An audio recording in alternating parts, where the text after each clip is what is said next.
राजाधिराज श्री सद्गुरुनाथ महाराज की जय।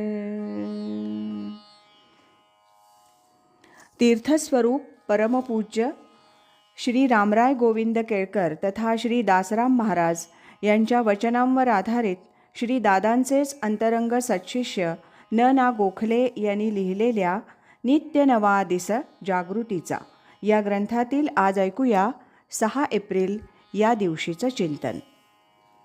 देहाच्या आवरणाने आत्मविस्मृती झाल्यानेच देहाचंच महत्त्व वाढलं आहे।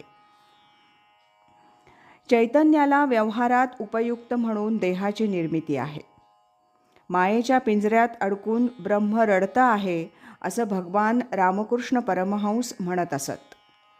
त्यातून सुटका होण्यासाठी ज्या मायेच्या करामतीनं देह तयार झालेला आहे त्याचाच आधार घ्यावा लागतो।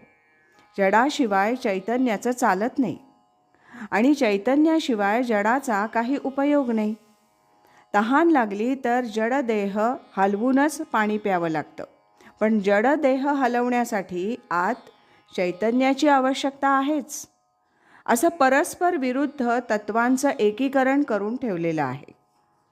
अर्थात ज्याला चैतन्याचा आविष्कार, चैतन्याचा साक्षात्कार व्हावा असं वाटत असेल त्यानं जडाला जेवढ्याच तेवढं महत्त्व द्यायला हवं। अध्यात्म यामध्ये आधी आत्मा असाच विचार आहे, परंतु आपण तो सोयीस्करपणे विसरतो आणि त्याच्या प्रकृतीच्या राज्यातल्या संरक्षणासाठी दिलेल्या देहाच्या कवचाचीच जास्त काळजी करतो, त्यांना महत्त्व देतो। अलीकडच्या काळात तर देह आणि त्याचं सौंदर्य, कातडीचं सौंदर्य याला विलक्षण महत्त्व आलेलं आहे असं आपण पाहतोच। सुख पाहता जवा पडे, दुःख पर्वता एवढे।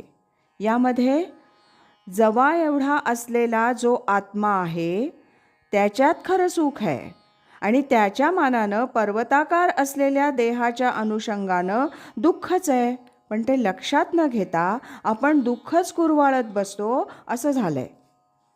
याचं कारण म्हणजे इंद्रियांची बहिर्मुखता आणि माणसाच्या मनाची त्यांच्या सहयोगानं बाहेर धाव। वास्तविक पाहता वासना विकारांचे हल्ले इंद्रियांमार्फत होतात, ते कमी व्हावे म्हणून इंद्रियांचं नियमन आवश्यक आहे।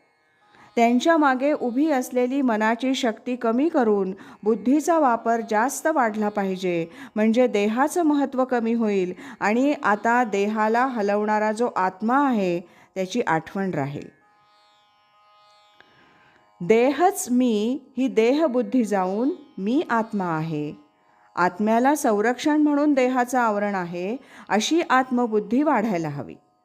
ती नामसाधनेनं वाढते। ती वाढण्यासाठी साधन आणि गुरुकृपा आवश्यक आहे। राजाधिराज श्री सद्गुरुनाथ महाराज की जय।